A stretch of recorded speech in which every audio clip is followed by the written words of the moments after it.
Hoje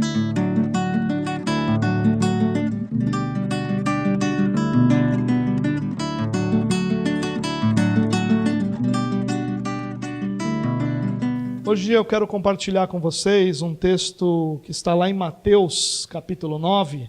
No verso do seu boletim você tem o texto, se você quiser acompanhar comigo aí na mesma versão. Capítulo 9, os versículos de 9 a 13. O texto diz assim: Passando por ali, Jesus viu um homem chamado Mateus, sentado na coletoria, e disse-lhe: Siga-me. Mateus levantou-se e o seguiu. Estando Jesus em casa, foram comer com ele os seus discípulos, muitos publicanos e pecadores. Vendo isso, os fariseus perguntaram aos discípulos dele: Por que o mestre de vocês come com publicanos e pecadores? Ouvindo isso, Jesus disse: Não são os que têm saúde que precisam de médico, mas sim os doentes. Vão aprender o que significa isso. Desejo misericórdia, não sacrifícios, pois eu não vim chamar justos, mas pecadores. A passagem anterior a essa que nós lemos é aquela passagem onde Jesus cura um paralítico que é levado até Jesus por diversos amigos, e eles abrem o teto da casa onde Jesus estava, que era provavelmente a casa de Pedro, e desce aquele homem que então é curado, é perdoado, e ali começa um certo desentendimento de Jesus com os fariseus.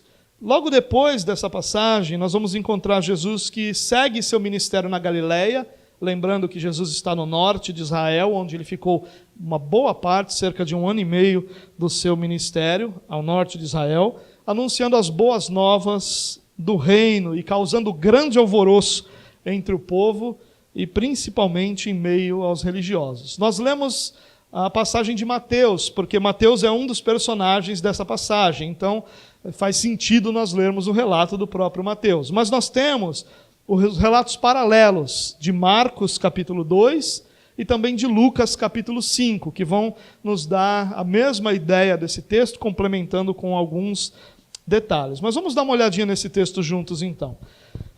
Versículo 9 diz: Passando por ali, Jesus viu um homem chamado Mateus, sentado na coletoria, e disse-lhe: Siga-me. Mateus levantou-se e o seguiu. Assim começa o texto. Jesus então sai da casa de Pedro, onde ele estava, e onde então o paralítico é curado, e segue próximo ao lago de Genezaré, ao mar da Galileia. Nós já vimos que esse local ali na Galileia tinha diversos nomes diferentes, né? O mais comum deles é Mar da Galileia, mas também Lago de Genezaré era um dos nomes. E aí, então, Mateus diz que ele vê um publicano sentado, um homem, na verdade, né? Lucas e Marcos que vão nos dar mais informações de que ele era um publicano que estava sentado na coletoria. Marcos vai nos dar uma informação interessante, que Jesus sai da casa de Pedro, vai à beira-mar e está ensinando o povo ali, e aí então ele avista Mateus, que está na coletoria. Ele era um publicano. O que é um publicano? O publicano era um coletor de impostos. Ele trabalhava para Roma, para o governo de Roma, lembrando que toda Israel estava debaixo do domínio dos romanos na época de Jesus, e a única tarefa dele, como coletor de impostos, era coletar impostos, que eram revertidos ao governo romano. Provavelmente, Mateus coletava impostos de pedágio e impostos alfandegários. Então, pessoas e mercadorias que chegavam e saíam daquela região pagavam impostos. Não era uma espécie de imposto de renda, era uma espécie de pedágio e de impostos de importação e exportação, para ficar mais fácil da gente entender. E ele cobrava isso dos seus compatriotas, dos judeus que moravam naqueles lugares e que faziam negócios naquele lugar. Esses direitos de taxação, eles eram arrendados, alugados. Então funcionava mais ou menos assim. Uma pessoa, aquela região tinha um valor para ser arrecadado. Então aquela pessoa arrecadava os impostos, pagava aquele valor que Roma exigia e o restante era o seu lucro. Então, normalmente, esse valor era estipulado pelo próprio governo romano, e aquele coletor de impostos, então, cobrava das pessoas aquilo que desse aquele valor e mais lucro, obviamente. Alguns cobravam impostos exorbitantes, já que não havia um limite. Então, cobravam impostos exorbitantes e faziam muito mal ao povo. Outros cobravam impostos, o que não era bom de forma alguma, na visão dos judeus, pagar aos romanos, mas cobravam dentro de um limite que sempre os fazia ricos. Então, os publicanos eram normalmente ricos e odiados por todo mundo, né? Quem gosta de cobrador de imposto? Ninguém gosta de cobrador de imposto. Ainda mais um compatriota cobrando impostos do seu próprio povo para um governo que estava ali dominando aquele povo. Então, era um ódio muito grande. Eles eram tão odiados que eles eram rotulados de traidores, eram rotulados de apóstatas, eles eram proibidos de ser testemunhas em qualquer processo na justiça, porque eles eram considerados naturalmente mentirosos. Os religiosos consideravam eles impuros, porque eles estavam sempre em contato com os gentios, então havia uma impureza cerimonial. Ou seja, eles eram odiados. Ninguém gostava deles, nada que eles faziam estava bom, religiosamente estava ruim, politicamente estava ruim, como povo estava ruim. Eles eram um povo realmente odiados e principalmente os religiosos os odiavam com muita intensidade. O nome desse publicano era Mateus, mas Marcos e Lucas vão chamá-lo de Levi. Levi é um nome mais conhecido entre os judeus, né? É um dos filhos de Jacó, lá desde o início da história do povo judeu, de onde vêm os levitas, né? Ou de onde vieram os levitas. Mas Mateus é o nome que o próprio Mateus adota. Isso não é incomum. Paulo, se você lembra da história, o nome de Paulo era originalmente Saulo. E ele é chamado de Saulo no livro de Atos.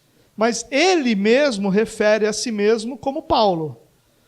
Mateus é a mesma coisa. Outras pessoas vão chamá-lo de Levi, mas ele vai usar sempre o nome Mateus. Nós não sabemos por quê. Nós não sabemos se era um nome composto, de repente Levi Mateus, é possível.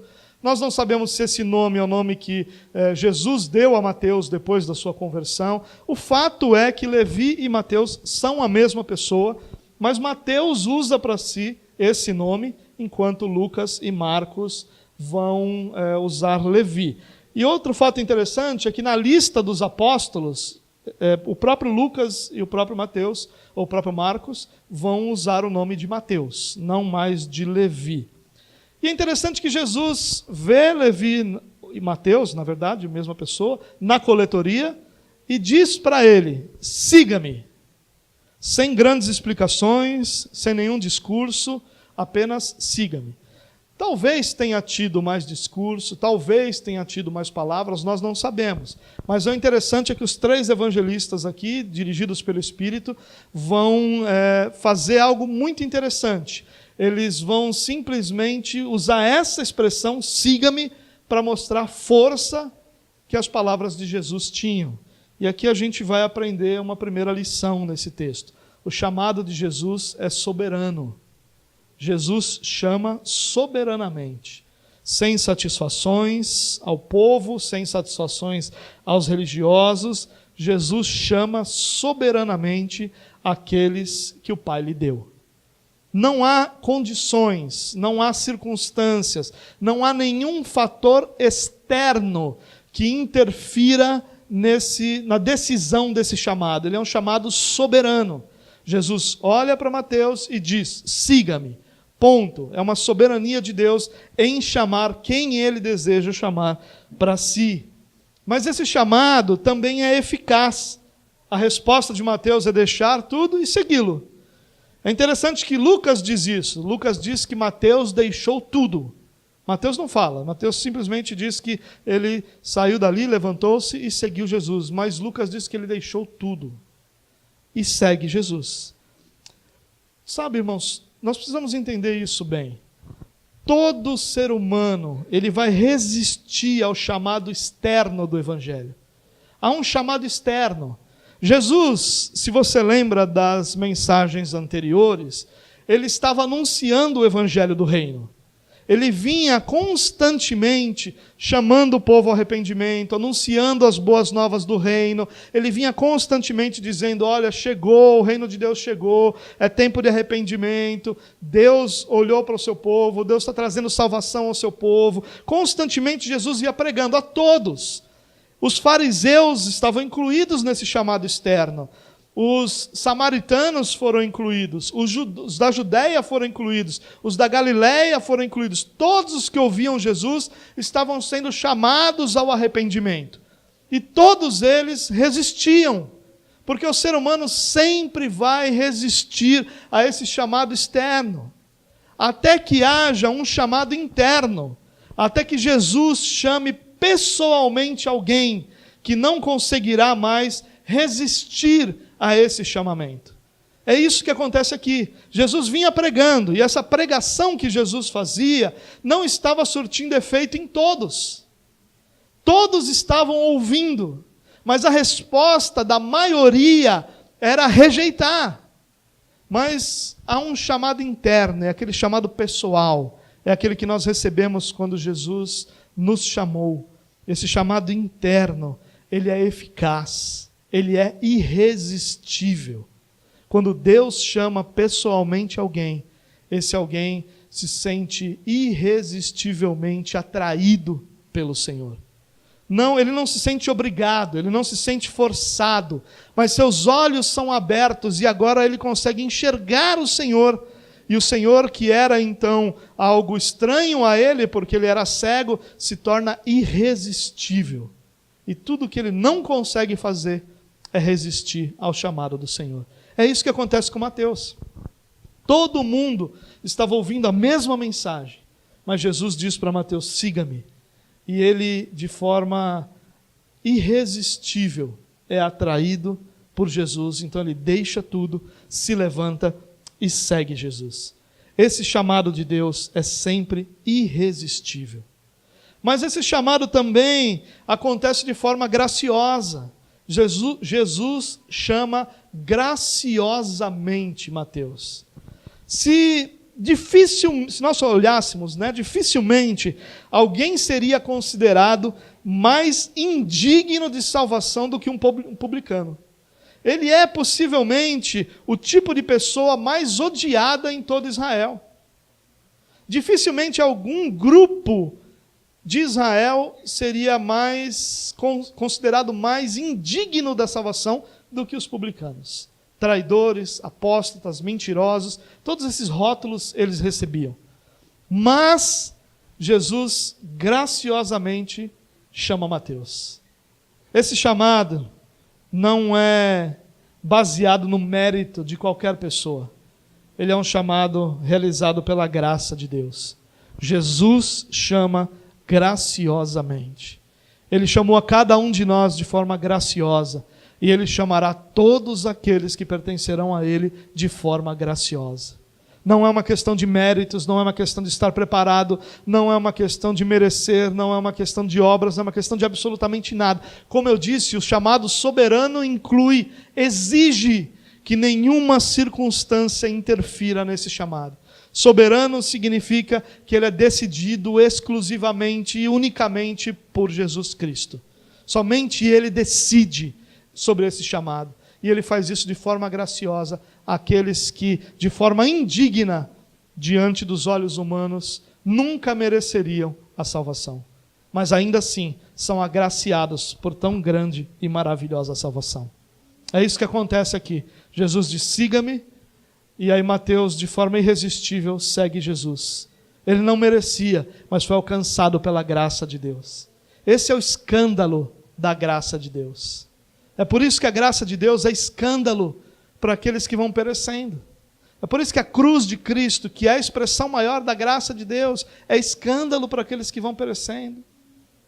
Por isso que aqueles que vão perecendo não conseguem enxergar, perceber quão grandiosa é essa graça, porque o seu olhar estará sempre voltado para o que uma pessoa merece, para a sua dignidade, para os seus méritos, para a sua bondade.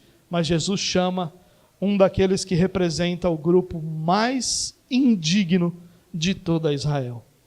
No versículo 10, o texto diz assim: estando Jesus em casa, foram comer com ele e seus discípulos muitos publicanos e pecadores. O que acontece com Mateus? Mateus agora leva Jesus para sua casa. Se de repente o texto aqui dizendo que Jesus está em casa tem alguma dúvida para você que é a casa de Mateus, basta você olhar Marcos e olhar Lucas, onde os dois dizem claramente a casa de Mateus. Mateus usa essa mesma expressão em casa quando ele se refere à casa de Pedro, no texto anterior a esse, a forma que Mateus escreve aqui. Mas Jesus está na casa de Mateus. E agora ele está dando uma refeição. Lucas diz que é um banquete. Mateus está então oferecendo um banquete. Para quem? Para os seus amigos. Mas quem eram os amigos de Mateus? Eram pessoas como ele. Se ele era alguém rejeitado pelos religiosos, certamente aqueles com quem ele se relacionava eram pessoas parecidas com ele. Pecadores e também publicanos. Publicanos como Mateus, e a expressão ou a palavra pecadores aqui vai representar pessoas que não seguiam a lei de Moisés da forma como os religiosos viam que deveria ser seguida. Pessoas que se relacionavam com gentios, com outras pessoas impuras, com outras pessoas que não seguiam a lei de Moisés. Não se refere a um pecado específico ou a um tipo de pecado, mas a não seguir a lei de uma forma mais ampla. Agora então Jesus está na casa de Mateus, como eu disse, Lucas e Marcos vão deixar isso claro, e oferece um banquete a Jesus. Mateus está tão feliz porque tinha encontrado o seu Salvador, que ele faz uma festa na sua casa e chama os seus amigos. Amigos que, como ele, também eram odiados pelo povo, odiados pelos religiosos, mas que estão ali diante de Jesus. Há muita gente naquele lugar. Provavelmente era um lugar grande, e era bastante comum que onde Jesus estivesse, muita gente estivesse também. Muitos publicanos, como Mateus, muitos pecadores, pessoas que eram rejeitadas pelos religiosos. Eles eram convidados de Mateus.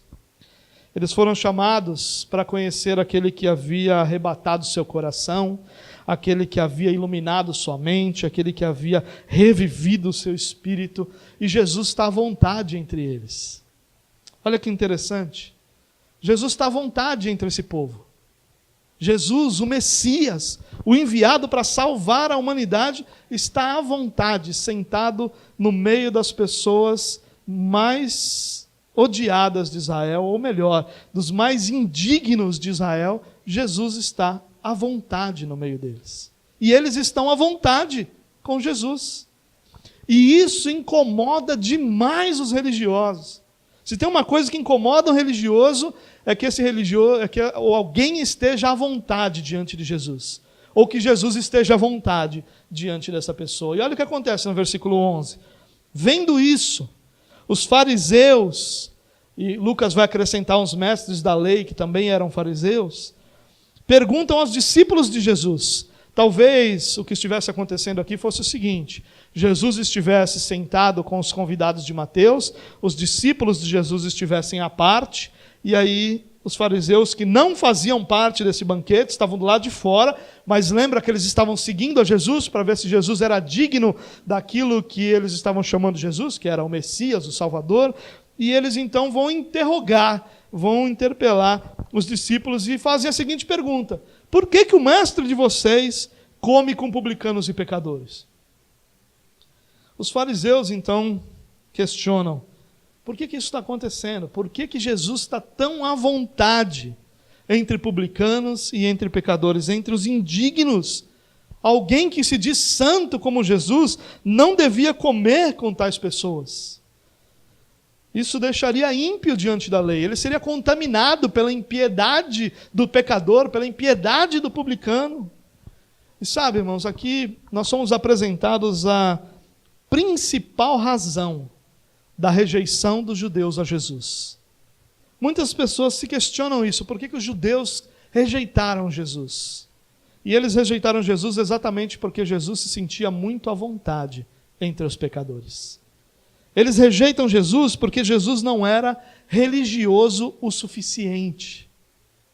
Eles olham para Jesus e veem alguém que não era santo o suficiente, que não era justo o suficiente, que não era exigente o suficiente, que não era legalista o suficiente, que não condenava o pecado o suficiente, que não era intolerante o suficiente, que não julgava o suficiente, que não era separatista o suficiente. Os judeus olhavam para Jesus e não viam Jesus religioso o suficiente diante daquilo que para eles era ser alguém de Deus. Em outras palavras, Jesus não estava à altura dos seus padrões religiosos. Esse era o olhar deles para Jesus. Por isso eles o rejeitam. Como é que alguém que se posicionava como Messias está tão à vontade entre pecadores? Ele está muito aquém dessa religiosidade exigida. Alguém que é de Deus precisa ter uma postura mais separatista, exigir mais, ter uma postura mais santa, uma postura mais justa, não estar tão próximo, não deixar essas pessoas tão à vontade diante dele. Isso só mostra, na verdade, como os religiosos judeus estavam cegos em relação ao significado da lei e o ensino de todo o Antigo Testamento.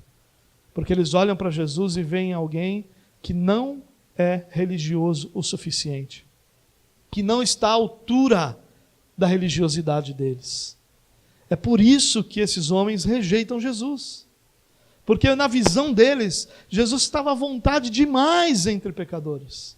E um homem santo nunca estaria tão à vontade. Ele estaria cobrando aqueles homens de uma postura mais santa, mais religiosa, mais verdadeira, menos pecadora.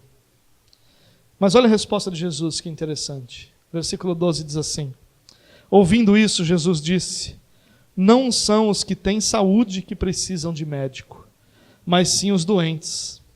Vão aprender o que significa isto: desejo misericórdia, não sacrifícios, pois eu não vim chamar justos, mas pecadores. Jesus ouve o questionamento dos religiosos e responde de forma contundente. E a resposta de Jesus é a seguinte: aqueles que se acham justos. E é importante entender aqui que quando Jesus diz que não vem para os justos, mas para pecadores, que ele não vem para sãos, mas para doentes, ele não está dizendo que aquele grupo era são ou era justo. Ele está dizendo que aquele grupo se via, se enxergava como santo e como são. Jesus não está dizendo que eles são, mas que eles se consideravam assim. E o que Jesus está dizendo é: aqueles que se consideram justos não precisam de arrependimento. Nem os que se veem como sãos precisam ir ao médico. Eu não vim para aqueles que acham que está tudo bem. O Evangelho sempre será rejeitado por aqueles que não reconhecem seu estado de pecaminosidade e queda diante de Deus. Sempre. Jesus é rejeitado por aqueles que se consideram dignos do amor de Deus, que se veem merecedores das dádivas de Deus por causa das suas boas obras, das suas boas ações. E o que Jesus está dizendo aqui é: eu vim para os doentes, aqueles cujas almas estão mortalmente feridas pelo pecado, cuja natureza é irremediavelmente corrupta, cuja vida é dominada pelo pecado. É para esses que eu vim. Eu não vim para aqueles cuja vida está tudo bem. Aqueles que são boas pessoas não precisam de mim, é o que Jesus está dizendo. É aqueles que olham para si e não se veem corrompidos pelo pecado, dominados pelo pecado, feridos pelo pecado, doentes pelo pecado. Aqueles que não se veem dessa forma estão bem, não precisam de mim. Não foi para essas pessoas que eu vim, é o que Jesus está dizendo. E quando eu digo não precisam de mim, acham que não precisam de mim. Por favor, não entenda mal. Jesus aqui está dizendo que não é uma questão de que existem pessoas que precisam e que não precisam. Ele está dizendo que existem pessoas que reconhecem sua necessidade e pessoas que na sua soberba nunca reconhecerão sua necessidade. Esses que nunca reconhecerão, esses nunca vão se aproximar de Jesus também. porque Jesus vem para pecadores, Ele não vem para boas pessoas, Ele não vem para os justos, Ele não vem para aqueles que dizem assim, não, eu sou uma boa pessoa, eu faço as coisas certas, eu tento ser justo, eu tento fazer tudo aquilo que eu posso fazer de bem para as outras pessoas. Essas pessoas nunca vão enxergar sua necessidade de Jesus. Aqueles que são fortes, justos, sãos, obedientes à lei, cujas virtudes e méritos são evidentes a todos, esses não precisam se arrepender. Ou pelo menos acham que não precisam se arrepender. Não há nada neles que precisa ser curado, é assim que eles pensam. Não há nada pelo que se arrepender, é o que eles imaginam. Não, o Evangelho não é para essas pessoas. O Evangelho é para aqueles que reconhecem seus pecados. E Jesus vai citar uma passagem lá em Oséias, no profeta Oséias, capítulo 6, versículo 6, lembrando os fariseus que a sua santidade era falsa, que o seu amor, como diz Oséias 6,4, era como a neblina da manhã, como o primeiro orvalho que logo evapora. Ao citar Oséias, vão aprender o que significa misericórdia, quero misericórdia e não sacrifício. Essa é a citação de Oséias. Quando ele faz essa citação, ele leva o povo de volta lá para Oséias 6. E o que Oséias 6 está dizendo é um questionamento de Deus ao povo de Israel, dizendo, olha, você diz que me ama, mas o seu amor é como o orvalho, é como a neblina da manhã, vai embora rapidinho. Ela existe, mas rapidamente ela se esvai.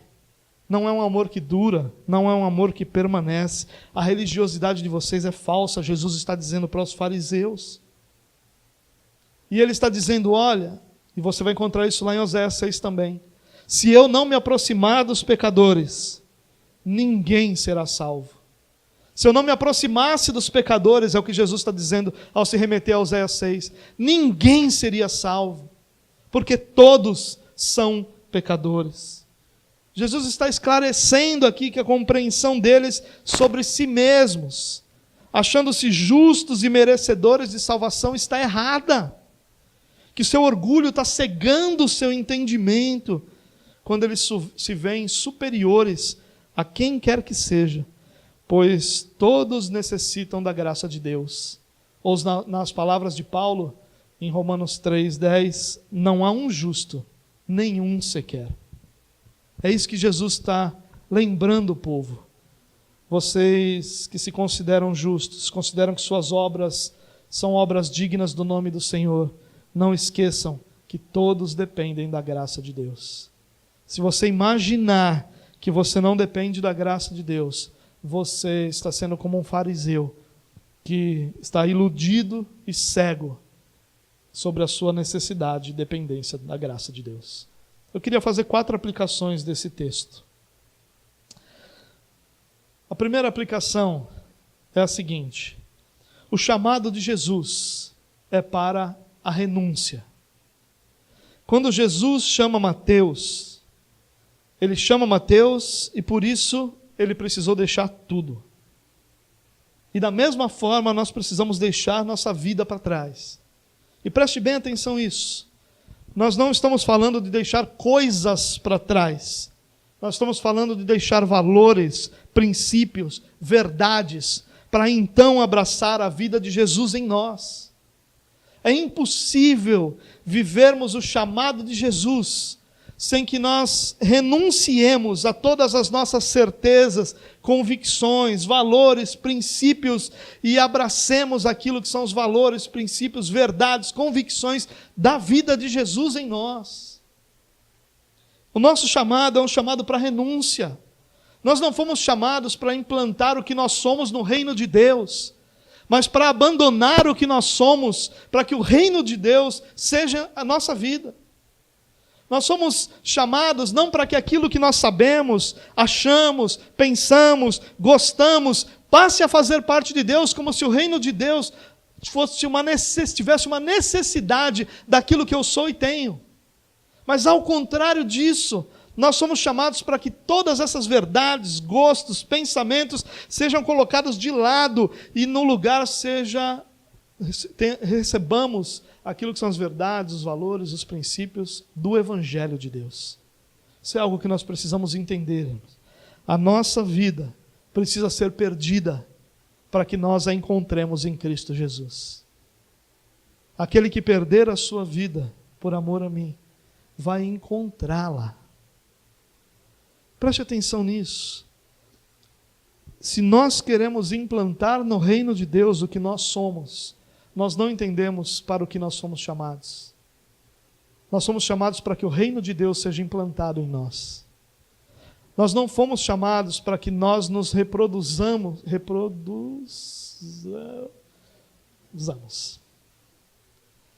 no reino de Deus, mas para que Cristo seja reproduzido em nós. Você entendeu? Não é o que nós somos que vai marcar o reino de Deus, mas é Jesus que vai ser implantado em nós. A vida de Jesus em nós vai nos tornar semelhante a Ele. E olha que interessante, Mateus não podia voltar atrás. Ele nunca seria aceito após deixar seu posto na coletoria. Mas isso não o incomodou, porque ele havia encontrado o caminho, a verdade, a vida. Agora ele encontrou vida. Ele não precisa mais daquilo que ele tinha, porque agora ele tem a verdadeira vida. Não é possível viver uma vida cristã sem renúncias. É o que a nossa geração está tentando, viver uma vida cristã sem renúncias. Então nós queremos ter tudo aquilo que um não cristão tem. Queremos viver tudo aquilo que o não cristão vive. Queremos amar tudo aquilo que o não cristão ama. E ao mesmo tempo nos relacionarmos com Cristo, fazermos parte do reino de Deus. Não existe, é impossível, nunca vai funcionar. Nós somos chamados para abandonar a nossa vida e para receber a vida de Cristo em nós. Mas o mais fascinante dessa verdade é que, ao contrário de nós temermos por deixar a nossa vida para trás e seguir Jesus, nós fazemos isso com fé.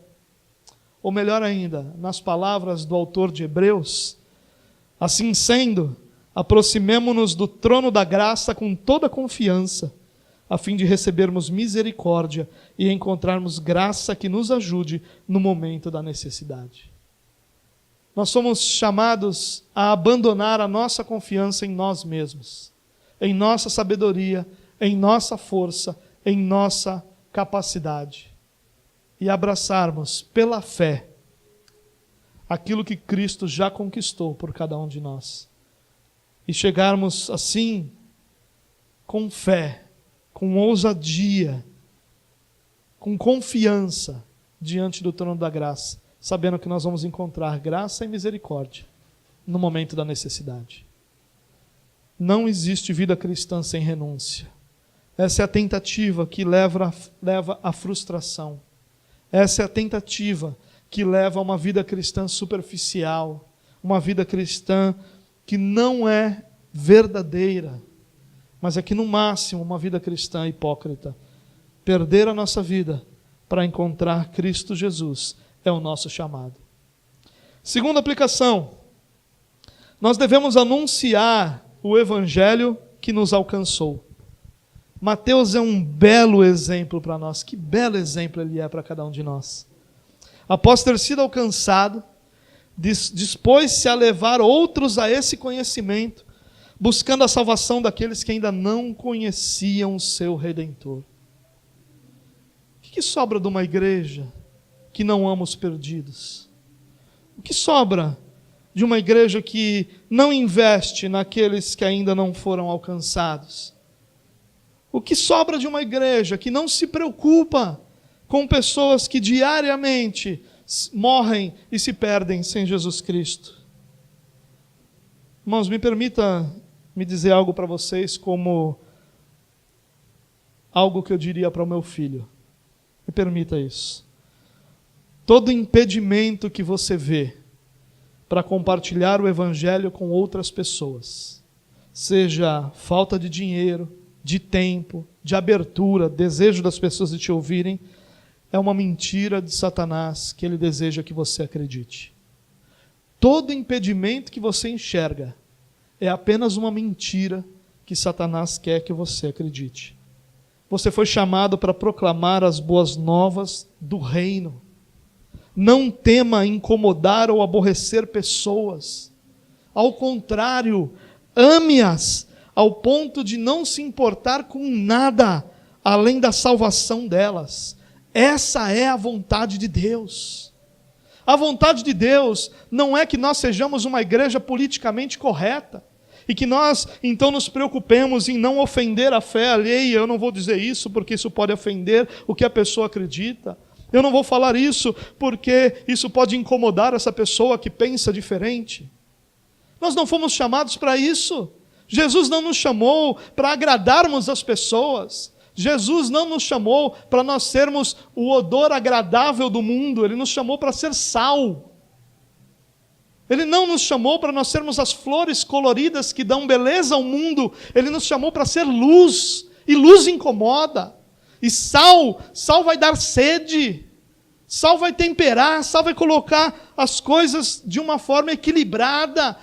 Nós não fomos chamados para sermos agradáveis ao mundo, mas fomos chamados para proclamar as boas novas do reino de Deus, não nos importando com absolutamente nada, exceto com a salvação daqueles que ainda não foram alcançados. Nós ficamos preocupados com as pessoas e com o que elas pensarão e como elas se incomodarão com a nossa mensagem do Evangelho, mas nós não nos preocupamos em que um dia nós estaremos diante de Deus e que aquilo que é o nosso chamado vai ser lembrado e cobrado diante do Senhor a cada um de nós.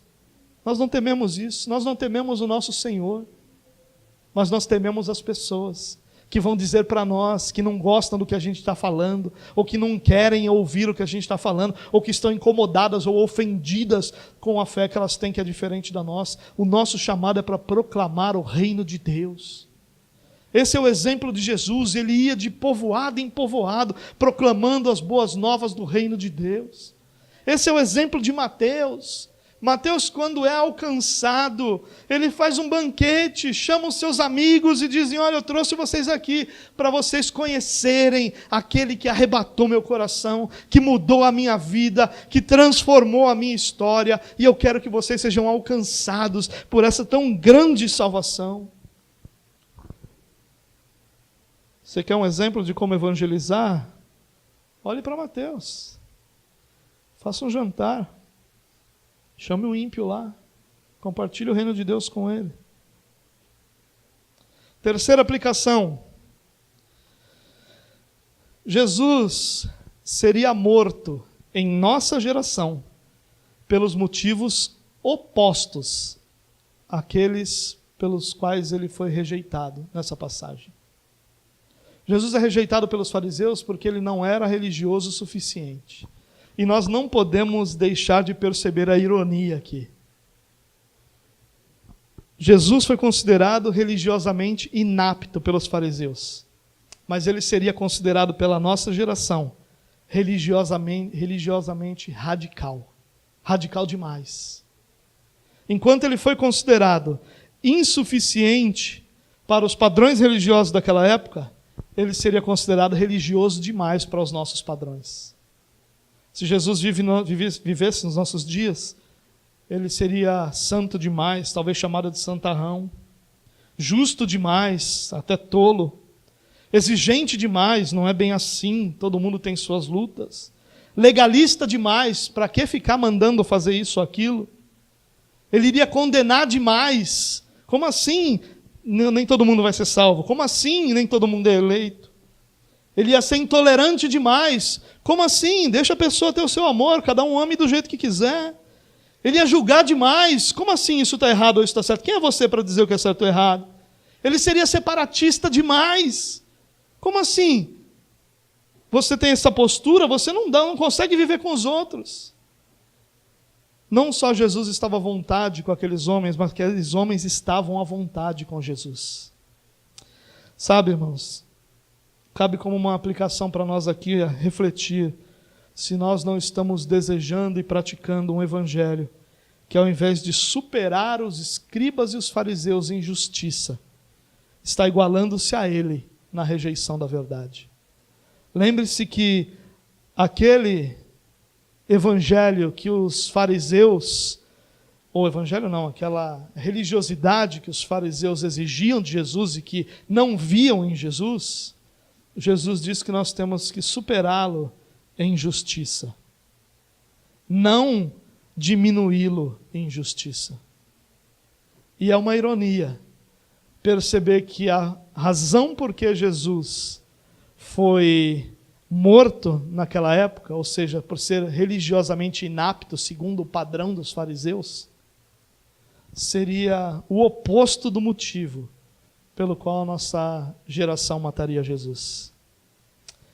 Nós precisamos refletir se o evangelho que nós estamos querendo não é o evangelho aquém, muito, infinitamente inferior àquele evangelho que Jesus anunciou, aquele evangelho que Jesus proclamou, aquele evangelho que Jesus concedeu à sua igreja e aos seus discípulos. Última aplicação. O evangelho é a boa notícia aos pecadores. Ninguém vai a Cristo sem antes perceber e sentir profundamente sua condição de pecado e miséria. Ninguém vai a Cristo. Ninguém vai a Cristo sem que antes se veja como miserável pecador. Para os que ainda não se renderam a Cristo, eu quero dizer uma coisa. Aqueles que se sentem indignos, que parecem não ter lugar na nossa sociedade, que se veem como inaptos a obedecer à lei de Deus, são os que encontram lugar de descanso em Cristo Jesus. São esses, aqueles que olham para si mesmo e não encontram para si um lugar na nossa sociedade. São aqueles que olham para si mesmos e se veem inaptos para obedecer ao Senhor. Aqueles que olham para si mesmos e se veem como indignos. São essas as pessoas que encontram lugar de descanso em Cristo Jesus. Somente Ele pode dar saúde ao doente e perdão ao pecador. Eu quero lembrar do que o próprio Jesus disse em Mateus capítulo 11. Ele diz assim: venham a mim, todos os que estão cansados e sobrecarregados. E esse cansados e sobrecarregados não inclui somente o fardo e a sobrecarga que o próprio pecado produz em nós. É claro que há uma carga, uma sobrecarga, um cansaço produzido pelo pecado, mas há também uma sobrecarga e um cansaço produzido pela religiosidade. E Jesus está dizendo: aqueles que estão cansados e sobrecarregados, venham a mim e eu lhes darei descanso. Tomem sobre vocês o meu jugo e aprendam de mim, pois eu sou manso e humilde de coração, e vocês encontrarão descanso para as vossas almas, pois o meu jugo é suave e o meu fardo é leve. Aqueles que se sentem indignos e inaptos são os que têm lugar no reino de Deus, porque o evangelho é boa notícia para aqueles que não se encaixam no padrão religioso da nossa sociedade. São aqueles que não se encaixam no padrão de justiça, no padrão de retidão, no padrão de perfeição que a nossa sociedade tem. Ao contrário disso, são aqueles que se sentem completamente indignos diante da justiça de Deus. Se sentem completamente indignos diante da lei de Deus. E para terminar, aos que já caminham com Jesus, eu também tenho algo a dizer. Na verdade, eu quero citar as palavras do bispo inglês Charles Riley, que disse o seguinte: não cultivemos a ilusão de que crentes verdadeiros possam atingir um tal estado de perfeição nesse mundo, ao ponto de não mais precisarem da mediação e intercessão de Cristo. Éramos pecadores quando viemos a Cristo, e pobres e necessitados pecadores continuaremos sendo, enquanto vivermos, recebendo toda a graça de que dispomos a cada momento da plenitude de Cristo. Mesmo na hora da nossa morte, veremos que ainda somos pecadores e estaremos tão dependentes do sangue de Cristo quanto no primeiro dia em que cremos. A graça de Deus que nos alcançou é a graça de Deus que nos sustenta. A necessidade que nós tínhamos como pecadores antes de termos sido alcançados pela graça de Deus É a mesma necessidade que nós temos dessa graça hoje, como remidos por Jesus Cristo, como filhos de Deus. Não caiamos na ilusão de imaginar que é possível alcançar algum estado de perfeição que nos permita ou que nos leve a imaginar que não precisamos mais da graça de Deus. É a graça de Deus que nos sustenta. Deus nos chamou graciosamente e graciosamente Ele nos sustenta todos os dias e nos sustentará até o fim dos tempos. Que nossa lembrança seja que o Evangelho é boa notícia para o pecador. Foi, é e sempre será boa notícia para o pecador, para o indigno, para aquele que não tem em si mesmo a força, a dignidade, a justiça, a perfeição que poderia imaginar. Que Deus tenha misericórdia de nós, guarde nosso coração e nos permita viver essa escandalosa graça diariamente ao lado dele.